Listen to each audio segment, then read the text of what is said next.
आज हम एक ऐसी खबर पर चर्चा करने जा रहे हैं जिसने पूरे विश्व को चौंका रखा है। सबकी निगाह एक बार फिर पश्चिम एशिया की ओर उठ गई है, जहां जंग छिड़ा हुआ है और सैकड़ों मासूम लोग मारे जा रहे हैं।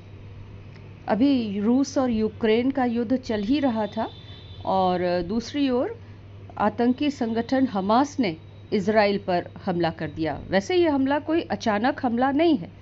6 महीने पहले भी उसने हमला किया था और इजराइल ने उसका जवाब भी दिया था। अब देखना ये है कि ये हमला क्यों हो रहा है, युद्ध क्यों हो रहा है, भारत उससे कैसे प्रभावित होगा, विश्व कैसे प्रभावित होगा, क्या प्रतिक्रिया है विश्व की, अरब देशों की, भारत की। तो गौर करने की बात यह है कि फ़िलिस्तीन, जिसका निर्माण आपने सुना होगा कि पीएलओ फ़िलिस्तीनी लिबरेशन ऑर्गेनाइजेशन के संघर्ष के प्रयासों के पश्चात हुआ था।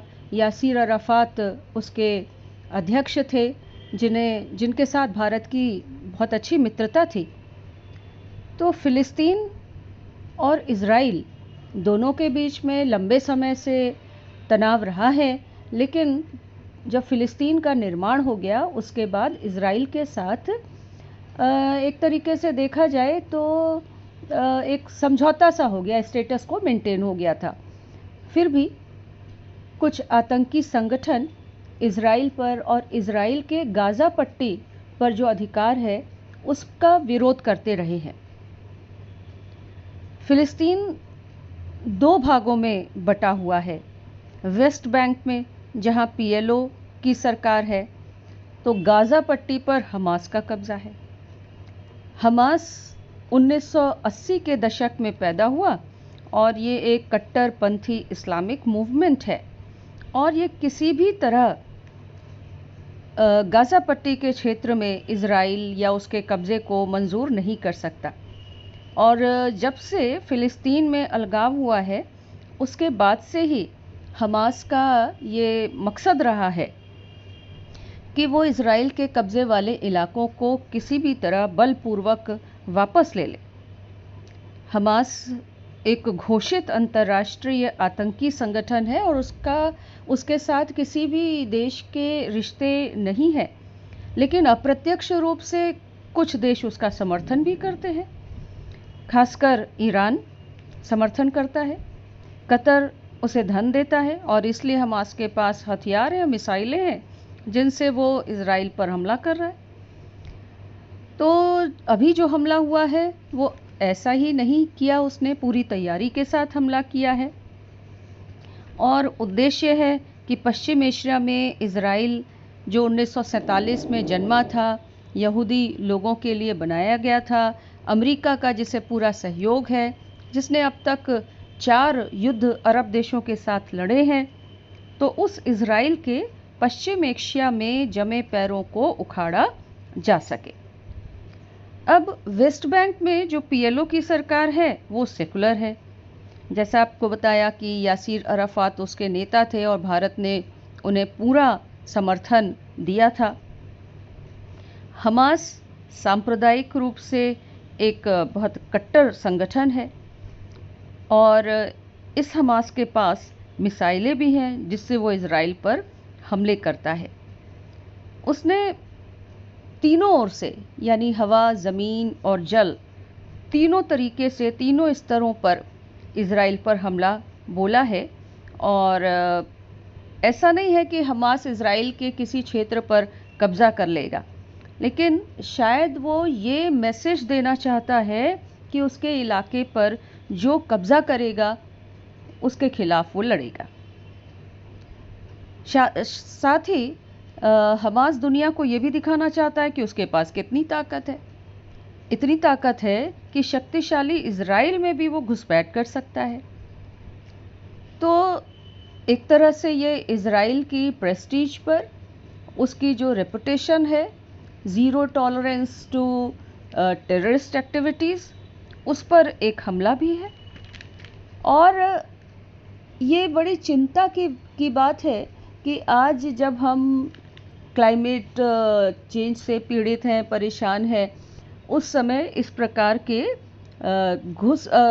युद्ध हो रहे हैं, इस प्रकार के हमले हो रहे हैं।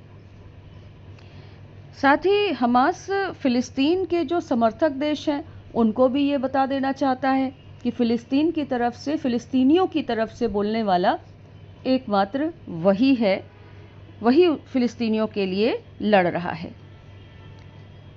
अब अगर अरब वर्ल्ड को देखें, अरब दुनिया को अगर हम देखें तो उसमें ईरान एक बड़ी ताकत होने का दावा करता है और वो शुरू से ही हमास का समर्थक है। तो जाहिर है कि ईरान और इज़राइल के बीच में भी लंबे समय से तनाव देखा गया है। कतर एक छोटा सा देश है, लेकिन पेट्रोलियम की वजह से उसके पास बहुत पैसा है। सऊदी अरब मानता है कि फ़िलिस्तीनियों को लड़ने का अधिकार है, लेकिन वो हमास को नहीं चाहता है। मिस्र भी हमास को नहीं चाहता है, क्योंकि हमास इस्लामिक ब्रदरहुड से जुड़ा हुआ है और ऐसे में वो हमेशा यही दिखाने की कोशिश करता रहता है कि वह एक अकेला संगठन है जो फ़िलिस्तीनियों की आवाज़ उठाता है। तो हमास और इज़राइल की जो लड़ाई है वो बड़ी पुरानी है, पर पहली बार ऐसा हुआ है कि हमास ने इज़राइल के अंदर घुसकर कोई कार्यवाही की है। उसने घुसकर इज़राइलियों को मारा है, उन्हें बंधक बनाया है और इज़राइल के लिए ये एक बड़ा बदलाव था और इसलिए बिना देरी किए हुए प्रधानमंत्री नेतन्याहू ने तुरंत युद्ध की घोषणा कर दी, जिससे कि वो जो ज़रूरी कदम हैं उनको उठा सके। फिर भी पूरी दुनिया समझौते का प्रयास करेगी, दोनों पक्षों पर दबाव डाला जाएगा कि किसी तरीके से समझौता हो जाए। दुनिया पर भी इसका असर होगा। पश्चिम देश बिल्कुल इज़राइल के साथ खड़े होंगे, अमेरिका उसकी मदद करेगा ही। भारत भी इज़राइल के साथ है, क्योंकि इज़राइल ने भी अनेक बार भारत का साथ दिया है। फिर भारत तो खुद भी लंबे समय से आतंकी संगठनों के कारण पीड़ित रहा है, उनसे जूझ रहा है और भारत हमास को एक आतंकी संगठन के रूप में देखता है और इसलिए हमास के पक्ष में तो भारत के खड़े होने का कोई सवाल ही नहीं है। और फिर अभी जो वर्तमान सरकार है उसने बड़े कठोर कदम उठाए भी हैं, उसने हार्ड पावर का इस्तेमाल किया भी है, जैसा कि हमने पास्ट में देखा कि कैसे इसने अनेक आतंकी संगठनों से आगे बढ़कर लड़ाई लड़ी है, सीमा पार जाकर भी कार्यवाही की है। तो स्वाभाविक है कि वो इज़राइल का समर्थन करे। और वैसे भी अगर आप टोटलिटी में देखें तो भारत के लिए ये एक सही चीज़ होगी कि वो इज़राइल का समर्थन करे। अगर हम विश्व राजनीति में अपनी पैठ बनाना चाहते हैं, अपना स्थान बनाना चाहते हैं, तो ये बहुत ज़रूरी है।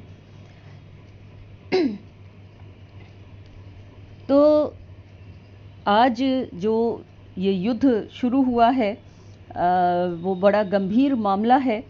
यद्यपि युद्ध का क्षेत्र छोटा है, आकार में अगर आप देखें तो इज़राइल या फ़िलिस्तीन का क्षेत्र बहुत बड़ा नहीं है।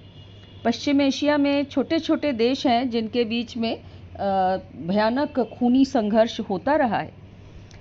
इज़राइल ने गाज़ा पट्टी के क्षेत्र से अपना कब्ज़ा हटा लिया था, क्योंकि गाज़ा को नियंत्रित करना बहुत मुश्किल था। वहाँ घनी आबादी है, पिछड़ापन है और अब हमास गाज़ा पर हमला करके गाज़ा में कब्ज़ा करके बैठा हुआ है और इज़राइल के साथ युद्ध कर रहा है। प्रश्न एक ये भी है कि इज़राइल को इस युद्ध के बारे में पता कैसे नहीं चला। इज़राइल का जो खुफिया तंत्र है वो बहुत मज़बूत है और इसलिए इज़राइल को इस हमले के बारे में मालूम होना चाहिए था। चाहे जो भी हो, हमास ने ये तो दिखा दिया कि वह जब भी चाहे इज़राइल पर हमला कर सकता है और इस तरीके से उसने इज़राइल में असुरक्षा का एक जो भय है, असुरक्षा की जो भावना है, वो उसने पैदा कर दिया है। अभी तक हमने देखा था कि इज़राइल प्रतिकूल देशों से घिरा हुआ था। अरब देश जो इस्लामिक कंट्रीज़ हैं वो इज़राइल का विरोध करते रहे हैं, लेकिन फिर भी इज़राइल ने अपने आप को बहुत मजबूत बना रखा था और वो अपने आप को सुरक्षित भी समझता था। लेकिन अब इस हमले ने इज़राइल की जो वल्नरेबिलिटी है उसको ज़ाहिर किया है, उसकी जो ताकत है उस पर एक प्रश्न खड़ा कर दिया है। शायद इज़राइल की जो तरक्की है वो भी हमास के लिए एक कष्ट का कारण है और उसकी वजह से हमास ने इज़राइल को परेशान करने की नीति को अपनाया है। और पिछले दिनों में सऊदी अरब ने भी इज़राइल से संबंध बनाने की रुचि दिखाई थी। तो हमास बिल्कुल भी नहीं चाहता कि ये सारे काम हो और इसलिए भी युद्ध किया जा सकता है। युद्ध तो वैसे भी डिस्प्ले ऑफ पावर है, एग्जिबिशन ऑफ पावर है। कोई भी देश अपनी ताकत को दिखाने के लिए युद्ध को करता है। तो अगर देखें तो इज़राइल को हराना आसान काम नहीं है और लेकिन हमास शायद ये सोच रहा है कि वो इस युद्ध के माध्यम से जो अरब देश हैं उनकी सिंपैथी बटोर लेगा और सारे अरब देश उसके साथ खड़े हो जाएंगे, पोलराइजेशन हो जाएगा। लेकिन ऐसा होने की संभावना दिख नहीं रही है क्योंकि अरब दुनिया मल्टीपोलर है, बहुध्रुवीय है और ऐसा लगता नहीं है कि सारे अरब देश फ़िलिस्तीन के लिए लड़ना शुरू कर देंगे। रूस यूक्रेन युद्ध जैसा मामला नहीं है ये।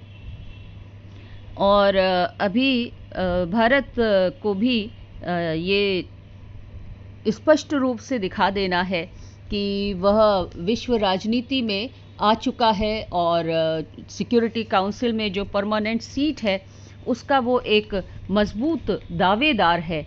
और उसके लिए जैसा कि इज़राइल के राजदूत ने कहा भी है कि भारत उसका समर्थन करे और इज़राइल के जो राजदूत हैं नाओर गेलोन, भारत में वो राजदूत हैं इज़राइल के, उन्होंने संडे को कहा कि उनके देश को भारत के मजबूत सहयोग की ज़रूरत है। तो भारत के लिए भी ये ज़रूरी है कि वह अपना एक पक्ष रखे।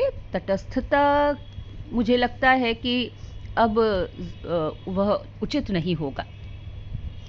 वैसे भी भारत के इंटरेस्ट इज़राइल में हैं। हमारे बहुत सारे स्टूडेंट्स और टूरिस्ट वहाँ पर फंसे हुए हैं और भारत का पहला तो कर्तव्य यही होगा कि वह उन्हें निकाले और ये काम बखूबी भारत कर सकता है जैसा कि उसने यूक्रेन मामले में किया भी था।